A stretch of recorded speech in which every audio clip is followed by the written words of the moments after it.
ਵਾਹਿਗੁਰੂ ਜੀ।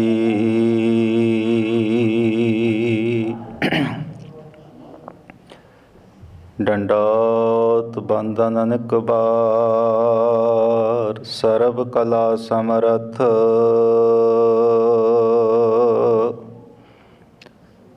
ਡੋਲਨ ਤੇ ਰਾਖੋ ਪ੍ਰਭੂ, ਨਾਨਕ ਦੇ ਕਰ ਹੱਥ।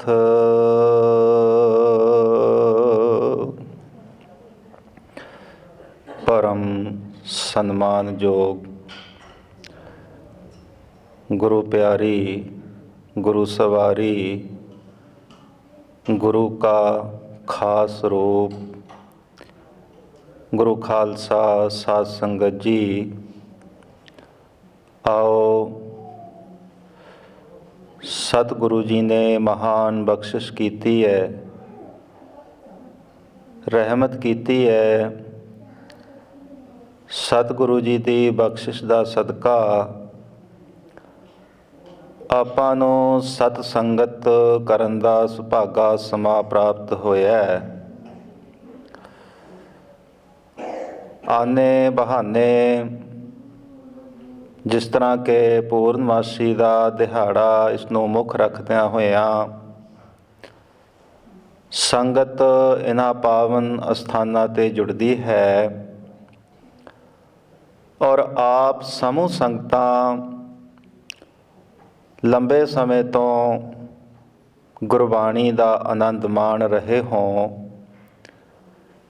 ਸ੍ਰੀ ਸੁਖਮਨੀ ਸਾਹਿਬ ਦੇ ਜਾਪ ਕਰ ਰਹੇ ਹੋਂ, ਇਹ ਵੱਡੇ ਭਾਗਾਂ ਦੀ ਨਿਸ਼ਾਨੀ ਹੈ।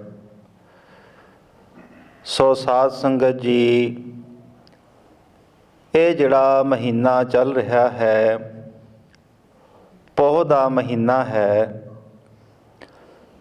ਆਪ ਸਮੂਹ ਸੰਗਤਾਂ ਭਲੀ ਪ੍ਰਕਾਰ ਜਾਣਦੇ ਹੋ ਕਿ ਇਹ ਜਿਹੜਾ ਪੋਹ ਦਾ ਮਹੀਨਾ ਹੈ, ਇਹ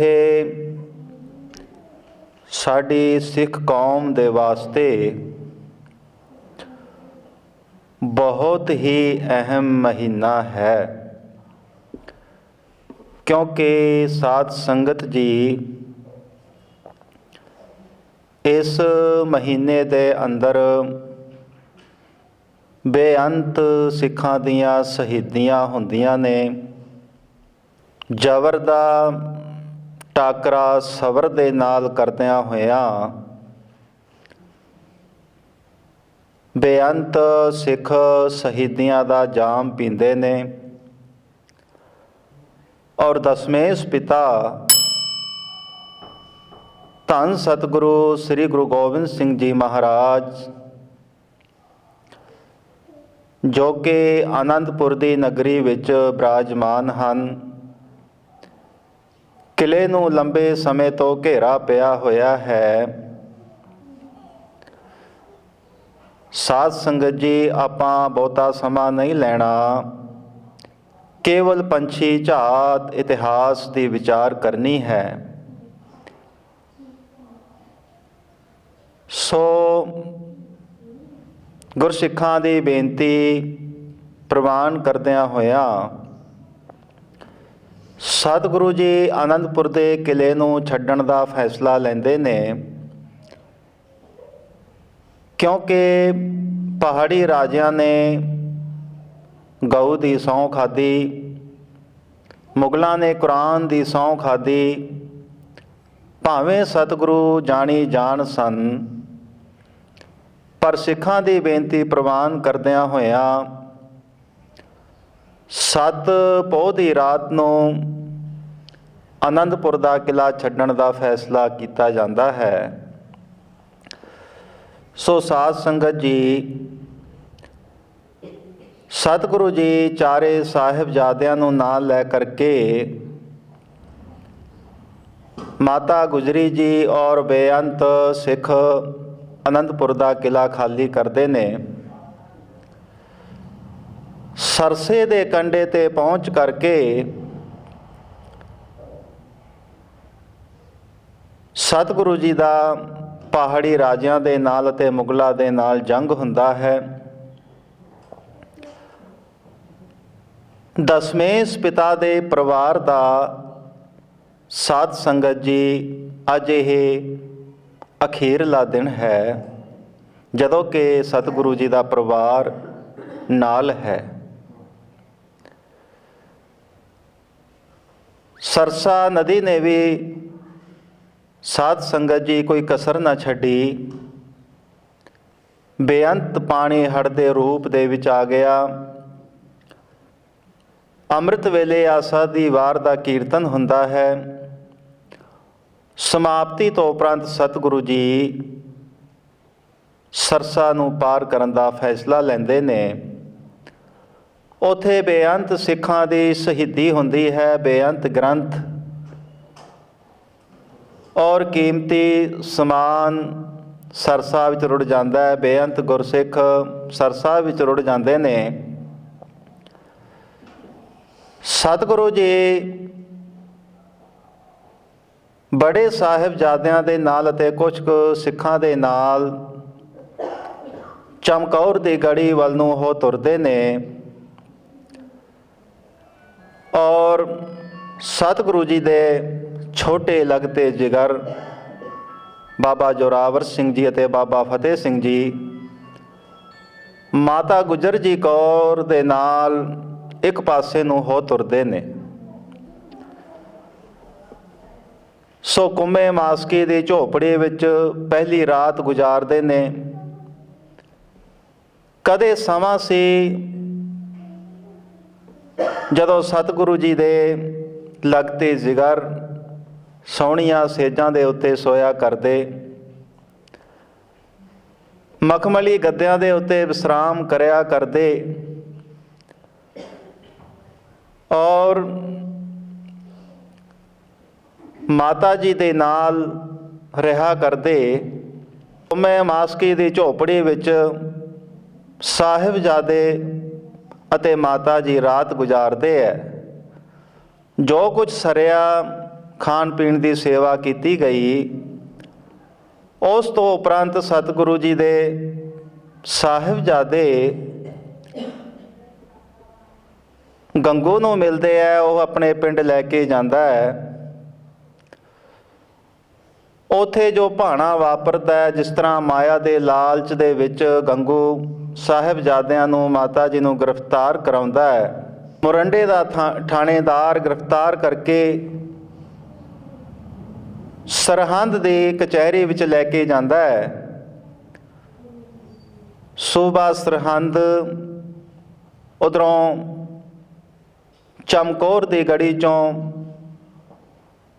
ਨਮੋਸੀ ਲੈ ਕੇ ਹਾਰ ਦਾ ਮੂੰਹ ਵੇਖ ਕੇ ਵਾਪਸ ਆਉਂਦਾ ਹੈ। ਸੋ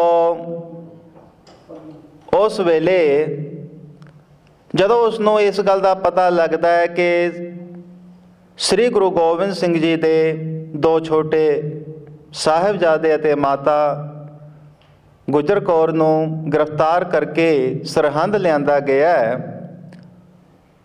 ਉਸ ਵੇਲੇ ਉਸ ਨੂੰ ਥੋੜ੍ਹੀ ਖੁਸ਼ੀ ਹੁੰਦੀ ਹੈ ਕਿ ਚਲੋ ਗੁਰੂ ਗੋਬਿੰਦ ਸਿੰਘ ਨੂੰ ਤਾਂ ਮੈਂ ਫੜ ਨਹੀਂ ਸਕਿਆ, ਪਰ ਇਹਨਾਂ ਦੇ ਬੱਚਿਆਂ ਨੂੰ ਜ਼ਰੂਰ ਮੈਂ ਧਰਮ ਤਬਦੀਲ ਕਰਾ ਲਿਆਂਗਾ। ਉਸ ਵੇਲੇ ਸਾਹਿਬਜ਼ਾਦਿਆਂ ਨੂੰ ਕਚਹਿਰੀ ਵਿੱਚ ਪੇਸ਼ ਕਰਦੇ ਨੇ। ਸੂਬਾ ਸਰਹੰਦ ਕਚਹਿਰੀ ਵਿੱਚ ਮੌਜੂਦ ਹੈ। ਉਸ ਵੇਲੇ ਸਾਧ ਸੰਗਤ ਜੀ ਨੀਤੀਕਾਰਾਂ ਨੇ ਇੱਕ ਨੀਤੀ ਘੜੀ, ਕਿਉਂਕਿ ਨੀਤੀਕਾਰ ਨੀਤੀਆਂ ਘੜਦੇ ਨੇ। ਉਹਨਾਂ ਨੇ ਵੱਡੇ ਦਰਵਾਜ਼ੇ ਨੂੰ ਬੰਦ ਕਰ ਦਿੱਤਾ, ਛੋਟੀ ਜਿਹੜੀ ਟਾਕੀ ਸੀ ਉਸ ਨੂੰ ਖੋਲ੍ਹ ਦਿੱਤਾ ਕਿ ਜਦੋਂ ਸਾਹਿਬਜ਼ਾਦੇ ਸਿਰ ਨੀਵਾਂ ਕਰਕੇ ਟਾਕੀ ਦੇ ਵਿੱਚ ਦੀ ਅੰਦਰ ਜਾਣਗੇ ਤਾਂ ਆਪਾਂ ਸਾਰੇ ਰੌਲਾ ਪਾ ਦਿਆਂਗੇ ਕਿ ਜੀ ਦੇਖੋ ਗੁਰੂ ਗੋਬਿੰਦ ਸਿੰਘ ਦੇ ਬੱਚਿਆਂ ਨੇ ਸੂਬਾ ਸਰਹੰਦ ਨੂੰ ਝੁੱਕ ਕੇ ਸਲਾਮ ਕੀਤੀ ਹੈ। ਸਾਧ ਸੰਗਤ ਇਹ ਨੀਤੀਕਾਰ ਜਿਹੜੇ ਹੁੰਦੇ ਨੇ ਇਹ ਬਹੁਤ ਨੀਤੀਆਂ ਘੜਦੇ ਨੇ। ਜਿਸ ਵੇਲੇ ਸ੍ਰੀ ਗੁਰੂ ਤੇਗ ਬਹਾਦਰ ਜੀ ਮਹਾਰਾਜ ਨੂੰ ਦਿੱਲੀ ਵਿੱਚ ਪਿੰਜਰੇ ਵਿੱਚ ਕੈਦ ਕੀਤਾ ਹੋਇਆ ਹੈ, ਨੀਤੀਕਾਰਾਂ ਨੇ ਇੱਕ ਨੀਤੀ ਘੜੀ। ਜਦੋਂ ਭਾਈ ਦਇਆਲਾ ਜੀ ਨੂੰ ਉਬਲਦੀ ਦੇਗ ਵਿੱਚ ਬਿਠਾਉਣ ਲੱਗੇ, ਉਸ ਵੇਲੇ ਨੀਤੀਕਾਰਾਂ ਨੇ ਨੀਤੀ ਘੜੀ ਕਿ ਸਿੱਖ ਨੂੰ ਉਬਲਦੀ ਦੇਗ ਵਿੱਚ ਵੇਖ ਕੇ ਨੌਵੇਂ ਗੁਰੂ ਸ੍ਰੀ ਗੁਰੂ ਤੇਗ ਬਹਾਦਰ ਜੀ ਮਹਾਰਾਜ ਘਬਰਾ ਜਾਣਗੇ, ਡੋਲ ਜਾਣਗੇ। ਜਦੋਂ ਭਾਈ ਦਇਆਲਾ ਜੀ ਨੂੰ ਕਿਹਾ ਗਿਆ ਕਿ ਤੁਸੀਂ ਉਬਲਦੀ ਦੇਗ ਵਿੱਚ ਬੈਠੋ, ਭਾਈ ਦਇਆਲਾ ਜੀ ਨੇ ਸ੍ਰੀ ਗੁਰੂ ਤੇਗ ਬਹਾਦਰ ਮਹਾਰਾਜ ਦੇ ਚਰਨਾਂ ਵਿੱਚ ਬੇਨਤੀ ਕੀਤੀ ਕਿ ਸਤਿਗੁਰੂ, ਪੰਜਵੇਂ ਜਾਮੇ ਵਿੱਚ ਤੂੰ ਉਬਲਦੀ ਦੇਗ ਵਿੱਚ ਬੈਠਿਆ ਸੀ ਤੇ ਜਿਸ ਤਰ੍ਹਾਂ ਉੱਥੇ ਉਬਲਦੀ ਦੇਗ ਦੇ ਉਬਾਲੇ ਤੂੰ ਸਹਾਰ ਗਿਆ ਸੀ, ਸਤਿਗੁਰੂ ਕਿਰਪਾ ਕਰੀ ਅੱਜ ਤੇਰਾ ਸਿੱਖ ਉਬਲਦੀ ਦੇਗ ਵਿੱਚ ਬੈਠਣ ਲੱਗਿਆ ਤੇ ਅੱਜ ਵੀ ਉਸੇ ਤਰ੍ਹਾਂ ਆਪ ਅੰਗ ਸੰਗ ਸਹਾਈ ਵਰਤ ਕੇ ਉਬਾਲੇ ਸਹਾਰ ਜਾਈ। ਇਸੇ ਤਰ੍ਹਾਂ ਸਾਧ ਸੰਗਤ ਜੀ ਇੱਥੇ ਵੀ ਨੀਤੀਕਾਰਾਂ ਨੇ ਨੀਤੀ ਘੜੀ, ਪਰ ਸਾਹਿਬਜ਼ਾਦਿਆਂ ਨੂੰ ਨਾ ਡੁਲਾ ਸਕੇ, ਨਾ ਡਰਾ ਸਕੇ, ਨਾ ਧਮਕਾ ਸਕੇ। ਉਸ ਤੋਂ ਉਪਰੰਤ ਸਾਹਿਬਜ਼ਾਦਿਆਂ ਨੂੰ ਮਾਤਾ ਗੁਜਰ ਜੀ ਕੋਲ ਲੈ ਕੇ ਜਾਇਆ ਜਾਂਦਾ ਹੈ। ਮਾਤਾ ਜੀ ਨੂੰ ਸਾਰਾ ਬਿਰਤਾਂਤ ਸਾਹਿਬਜ਼ਾਦੇ ਸੁਣਾਉਂਦੇ ਨੇ, ਜਿਸ ਤਰ੍ਹਾਂ ਉਹਨਾਂ ਨੂੰ ਡਰਾਇਆ ਜਾਂਦਾ, ਧਮਕਾਇਆ ਜਾਂਦਾ। ਉਸ ਵੇਲੇ ਮਾਤਾ ਜੀ ਕਹਿੰਦੇ ਨੇ ਕਿ ਐ ਮੇਰੇ ਪੁੱਤਰੋ ਸ਼ਾਬਾਸ਼, ਤੁਸੀਂ ਅੱਜ ਵੀ ਪੇਪਰ ਵਿੱਚੋਂ ਪਾਸ ਹੋ ਗਏ ਹੋ।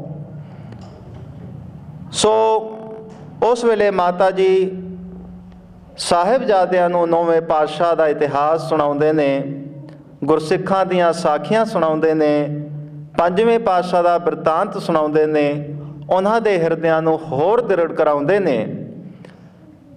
13 ਪੌ ਨੂੰ ਸਤਿਗੁਰੂ ਸ੍ਰੀ ਗੁਰੂ ਗੋਬਿੰਦ ਸਿੰਘ ਮਹਾਰਾਜ ਦੇ ਸਪੁੱਤਰਾਂ ਨੂੰ ਜਦੋਂ ਸਾਧ ਸੰਗਤ ਜੀ ਕਚਹਿਰੀ ਵਿੱਚ ਪੇਸ਼ ਕਰਨਾ ਸੀ, ਅਹਿਲਕਾਰ ਭੇਜੇ ਗਏ।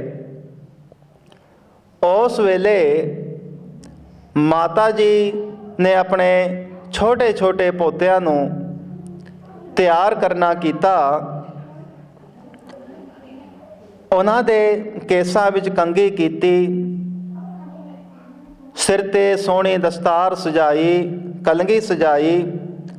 ਔਰ ਜਿਸ ਵੇਲੇ ਜਾਣ ਲੱਗੇ, ਬਾਬਾ ਜੋਰਾਵਰ ਸਿੰਘ, ਬਾਬਾ ਫਤਿਹ ਸਿੰਘ ਨੇ ਆਪਣੀ ਦਾਦੀ ਮਾਂ ਵੱਲ ਵੇਖਿਆ, ਕਹਿਣ ਲੱਗੇ ਐ ਦਾਦੀ ਮਾਂ, ਦਾਦੀ ਅੰਮਾ, ਅੱਜ ਸਾਡਾ ਅਖੀਰਲਾ ਦਿਨ ਹੈ। ਸਾਨੂੰ ਫਤਵਾ ਸੁਣਾ ਦਿੱਤਾ ਗਿਆ ਹੈ, ਅੱਜ ਅਸੀਂ ਮੁੜ ਕੇ ਨਹੀਂ ਆਉਣਾ। ਐ ਦਾਦੀ ਮਾਂ, ਅੱਜ ਤੋਂ ਬਾਅਦ ਅਸੀਂ ਤੈਨੂੰ ਇੱਥੇ ਨਹੀਂ ਵੇਖ ਸਕਾਂਗੇ, ਅਸੀਂ ਤੇਰੀ ਉਡੀਕ ਕਰਾਂਗੇ, ਤੂੰ ਸਾਡੇ ਕੋਲੇ ਛੇਤੀ ਆਵੀਂ। ਉਸ ਵੇਲੇ ਸਾਧ ਸੰਗਤ ਜੀ ਜਾਂਦੇ ਹੋਏ ਆਪਣੇ ਪੋਤਿਆਂ ਨੂੰ ਵੇਖ ਕੇ ਮਾਤਾ ਜੀ ਕਹਿਣ ਲੱਗੇ, ਅੱਲਾ ਜੋਗੀ ਜ਼ਾਰ ਖਾਂ ਲਿਖਦਾ ਹੈ कि जाने से पहले आओ गले से लगा तो लूं, जाने से पहले आओ गले से लगा तो लूं, केसों को कंघी करूं जरा मुँह धुला तो लूं, प्यारे से सरों पे नन्ही सी कलगी सजा तो लूं, बेटा मरने से पहले आओ जरा गले से लगा तो लूं, जरा गले से लगा तो लूं। ਉਸ ਤੋਂ ਉਪਰੰਤ ਸਾਧ ਸੰਗਤ ਜੀ ਸਾਹਿਬਜ਼ਾਦਿਆਂ ਨੂੰ ਕਚਹਿਰੀ ਵਿੱਚ ਫਿਰ ਪੇਸ਼ ਕੀਤਾ ਜਾਂਦਾ ਹੈ। ਫਿਰ ਉਹਨਾਂ 'ਤੇ ਦਬਾਅ ਪਾਉਣ ਦੀ ਕੋਸ਼ਿਸ਼ ਕੀਤੀ ਜਾਂਦੀ ਹੈ। ਮਲੇਰਕੋਟਲੇ ਦਾ ਨਵਾਬ ਸ਼ੇਰ ਮੁਹੰਮਦ ਖਾਂ, ਉਸਨੂੰ ਵੀ ਕਿਹਾ ਜਾਂਦਾ ਹੈ ਕਿ ਤੁਸੀਂ ਇਹਨਾਂ ਬੱਚਿਆਂ ਨੂੰ ਸ਼ਹੀਦ ਕਰੋ, ਕਿਉਂਕਿ ਇਹਨਾਂ ਦੇ ਪਿਤਾ ਨੇ ਤੁਹਾਡੇ ਭਰਾ ਨੂੰ ਮਾਰਿਆ। ਸ਼ੇਰ ਮੁਹੰਮਦ ਖਾਂ ਉਸ ਵੇਲੇ ਸੂਬਾ ਸਰਹੰਦ ਨੂੰ ਕਹਿੰਦਾ ਕਿ ਸੂਬਿਆ, ਮੇਰੇ ਭਰਾ ਨੂੰ ਇਹਨਾਂ ਦੇ ਪਿਤਾ ਨੇ ਮਾਰਿਆ, ਮੈਂ ਜੇ ਬਦਲਾ ਲੈਣਾ ਇਹਨਾਂ ਦੇ ਪਿਤਾ ਤੋਂ ਲਵਾਂਗਾ, ਮੈਂ ਇਹਨਾਂ ਦੇ ਪਿਤਾ ਨੂੰ ਟਕਰਾਂਗਾ, ਇਹਨਾਂ ਬੱਚਿਆਂ ਨੂੰ ਨਹੀਂ ਮੈਂ ਮਾਰਨਾ। ਸੂਬਾ ਸਰਹੰਦ, ਵੇਖੀ ਜੇ ਇਹਨਾਂ ਬੱਚਿਆਂ ਤੇ ਤੈ ਕਹਿਰ ਕਮਾਇਆ, ਤੇਰੀ ਇਹ ਜਿਹੜੀ ਸਰਹੰਦ ਹੈ ਇਹ ਮਲਿਆ ਮੇਟ ਹੋ ਜਾਵੇਗੀ, ਇਹ ਜਿਹਾ ਕਹਿਰ ਨਾ ਕਮਾਈ। ਸ਼ੇਰ ਮੁਹੰਮਦ ਖਾਂ ਹਾਂ ਦਾ ਨਾਰਾ ਮਾਰ ਕੇ ਉੱਥੋਂ ਉੱਠ ਕੇ ਚਲਿਆ ਜਾਂਦਾ ਹੈ। ਸੋ ਉਸ ਤੋਂ ਉਪਰੰਤ ਫਿਰ ਉਹਨਾਂ ਨੂੰ ਸੁੱਚਾ ਆਨੰਦ ਵੱਲੋਂ ਕਿਹਾ ਜਾਂਦਾ ਹੈ ਕਿ ਇਹ ਬੱਚਿਓ, ਜੇ ਤੁਹਾਨੂੰ ਛੱਡ ਦਿੱਤਾ ਜਾਏ ਫਿਰ ਤੁਸੀਂ ਕੀ ਕਰੋਗੇ? ਸਾਹਿਬਜ਼ਾਦੇ ਕਹਿੰਦੇ ਵੀ ਸਾਨੂੰ ਤੁਸੀਂ ਨਹੀਂ ਛੱਡੋਗੇ। ਕਹਿੰਦੇ ਨਹੀਂ, ਜੇ ਛੱਡ ਦਿੱਤਾ ਜਾਏ ਫਿਰ ਤੁਸੀਂ ਕੀ ਕਰੋਗੇ? ਕਹਿੰਦੇ ਕਰਨਾ ਕੀ ਹੈ, ਜੰਗਲਾਂ ਵਿੱਚ ਜਾਵਾਂਗੇ, ਖਿੰਡੀ ਪੁੰਡੀ ਕੌਮ ਨੂੰ ਇਕੱਠਾ ਕਰਾਂਗੇ, ਹਥਿਆਰ ਇਕੱਠੇ ਕਰਾਂਗੇ, ਫਿਰ ਤੇਰੀ ਸਰਹੰਦ ਦੇ ਉੱਤੇ ਹਮਲਾ ਕਰਾਂਗੇ, ਤੇਰੀ ਸਰਹੰਦ ਨੂੰ ਮਲਿਆ ਮੇਟ ਕਰ ਦਿਆਂਗੇ।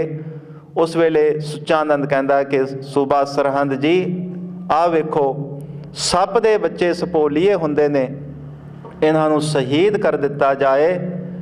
ਉਸ ਵੇਲੇ ਸਾਹਿਬਜ਼ਾਦਾ ਜ਼ੋਰਾਵਰ ਸਿੰਘ ਜੀ ਕਹਿੰਦੇ ਨੇ, ਸੱਚ ਕੋ ਮਿਟਾਓਗੇ तो मिटोगे जहान से, सच को मिटाओगे तो मिटोगे जहान से, डरता नहीं अकाल किसी शहंशाह की शान से, उपदेश अपना सुन लो जरा दिल के कान से, कह रहे हैं हम तुमको खुदा की जवान से, खुदा की जवान से। सो इस तरह साध संगत जी ਬੱਚਿਆਂ ਨੂੰ ਨੀਹਾਂ ਵਿੱਚ ਚਿਣ ਕੇ ਸ਼ਹੀਦ ਕਰ ਦਿੱਤਾ ਜਾਂਦਾ ਹੈ, ਉਹਨਾਂ ਨੂੰ ਕੋਹ ਕੇ ਮਾਰਿਆ ਜਾਂਦਾ ਹੈ। ਤਕਰੀਬਨ 12.5 ਮਿੰਟ ਬਾਬਾ ਜ਼ੋਰਾਵਰ ਸਿੰਘ ਜੀ ਤੜਫਦੇ ਰਹੇ। ਉਸ ਤੋਂ ਬਾਅਦ ਉਹ ਸਰੀਰ ਛੱਡ ਦਿੰਦੇ ਨੇ। ਉਸ ਤੋਂ ਬਾਅਦ ਮਾਤਾ ਗੁਜਰ ਕੌਰ ਜੀ ਵੀ ਸਰੀਰ ਤਿਆਗ ਦਿੰਦੇ ਹੈ। ਜਿਸ ਤਰ੍ਹਾਂ ਉਹਨਾਂ ਦੇ ਸਰੀਰਾਂ ਦਾ ਸੰਸਕਾਰ ਕੀਤਾ ਗਿਆ ਉਹ ਸਭ ਬਿਰਤਾਂਤ ਆਪ ਜੀ ਜਾਣਦੇ ਹੀ ਹੋ। ਸੋ ਆਓ ਬਹੁਤਾ ਸਮਾਂ ਨਾ ਲੈਂਦਿਆਂ ਹੋਇਆਂ ਸਮੂਹ ਸੰਗਤਾਂ ਦਾ ਬਹੁਤ ਬਹੁਤ ਧੰਨਵਾਦ, ਜੋ ਕਿ ਆਪ ਸਤਿਗੁਰਾਂ ਦੇ ਇਹਨਾਂ ਪਾਵਨ ਸਥਾਨਾਂ 'ਤੇ ਗੁਰਦੁਆਰਾ ਸ੍ਰੀ ਹਵੇਲੀ ਸਾਹਿਬ ਵਿਖੇ ਆਏ ਪੂਰਨਮਾਸੀ ਨੂੰ ਜੁੜਦੇ ਹੋ। ਸੋ ਵੱਧ ਚੜ ਕੇ ਸਾਧ ਸੰਗਤ ਜੀ ਇਹਨਾਂ ਸਥਾਨਾਂ 'ਤੇ ਵੀ ਹਾਜ਼ਰੀ ਭਰਿਆ ਕਰੋ।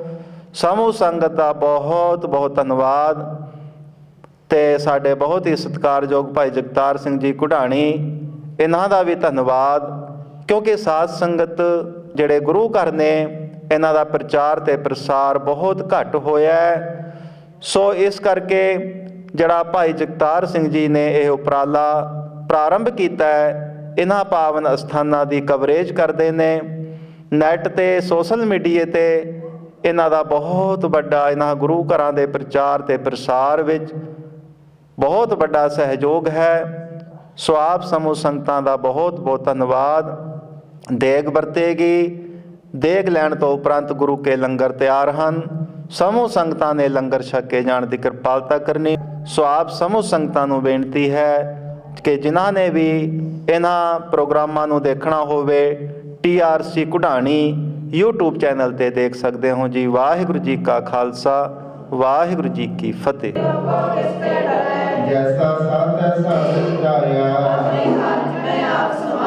ਸੋਧਤ ਸੋਧਤ ਸੋਧਤ ਸੀਜਿਆ, ਜਬ ਦੇਖੂੰ ਤਬ ਸਭ ਕਿਛ ਮੂਲ, ਨਹਿ ਕਿਛ ਜਨਮੈ ਨਹਿ ਕਿਛ ਮਰੈ, ਆਪਨ ਜਾਵਨ ਦ੍ਰਿਸ਼ਟ ਅਨਦ੍ਰਿਸ਼ਟ, ਆਪੇ ਆਪ ਸਗਲ ਮਹਿ ਆਪ, ਅਬਿਨਾਸੀ ਨਾਹੀ ਕਿਛ ਖੰਡ, ਅਲਖ ਅਭੇਵ ਪੁਰਖ ਪ੍ਰਤਾਪ, ਜਿਨ ਪ੍ਰਭ ਜਾਤਾ ਸੁਸੋਭਾ ਅੰਤ, ਪ੍ਰਭ ਕੇ ਸੇਵਕ ਸਗਲ ਉਦਾਹਰਨ, ਆਪੇ ਮੇਲ ਲਏ ਕਿਰਪਾਲ, ਉਨਕੀ ਸੇਵਾ ਸੋਈ ਲਾਗੈ, ਨਾਮ ਜਪਤ ਪਰ ਹੈ ਵਿਸਰਾਮ, ਜੋ ਕਿਛ ਕਰੈ ਸੋ ਪ੍ਰਭ ਕੈ ਰੰਗ, सुभाए होवै सो होए प्रभ का किया जन्मी ठलगाना जिसते उपजे तिस माहि समाए आपस को आप दीनो मान नानक प्रभु जन को जान सो तो सर्व कला भरपूर प्रभु यथा जानहार जाके सिमरन उतरिए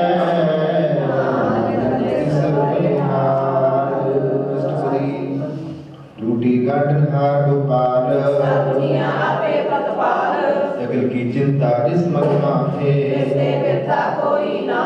रे मन मेरे हर जाप आपन किया कछु न होए इस बिन नाही गिरे कछ काम रूपवंत होए नाही मोह है धनवंता होए क्या को गर्व असुरा जे को कहावे एको होए वह दातार इस गुर प्रसाद टूटे हो रोग जो मंदिर को थमे थमन जो पाखान नाव चढ़ करे जो अंधकार दीपक प्रकाश जो माँ उद्यान में मार्ग पावे संतन की बाछों दूर मूर्ख का हे बिलाइए प्रभ देवनहार जो कुछ करे सोई सुखमान बस आई तेरा संग राम नाम जप हृदय माहे जिस बकर को लैन तू आया अज अभिमान ले मन मोल के संत संग चाल धन कह सब कोए व्यापार लाभा पारे साध के धोए धोए पियो साध की दूर करो स्नान साध सेवा हट भागी पाइए एक दिगंते साधु राखै उठ गई संत दरे आया बेकर फौजी बालन हार सबन दान जागी दृष्टि माहे सब किछ जिसका ओ करने जोग जब जन होगा सदा दिन रहनी कर कृपा जिसको नाम दिया जाके मन गुरु की प्रतीत भक्त भक्त सुनिए देव लोए सच करनी सचता की रहत साची दृष्ट साचा आकार सच कर जाता नानक सो जन सच समाता श्लोक रूप वाहे गुरु जी वाहे गुरु जी वाहे गुरु जी वाहे गुरु जी वाहे गुरु जी वाहे गुरु वाहे गुरु जी वाहे गुरु वाहे गुरु जी वाहे गुरु वाहे गुरु जी वाहे गुरु जी वाहे गुरु जी वाहो वाहो कर है सेई जन सोने वाहो वाहो कर कर है सेई जन सोने। वाहो वाहो कर है सेई जन सोने। वाहो वाहो कर है सेई जन सोने। वाहो वाहो कर है सेई जन सोने। वाहो वाहो कर है सेई जन सोने। तिनको प्रजा पूजन आई, तिनको प्रजा पूजन आई, तिनको प्रजा पूजन आई, तिनको प्रजा पूजन आई। वाहो वाहो कर है सेई जन सोने। वाहो वाहो कर है सेई जन सोने।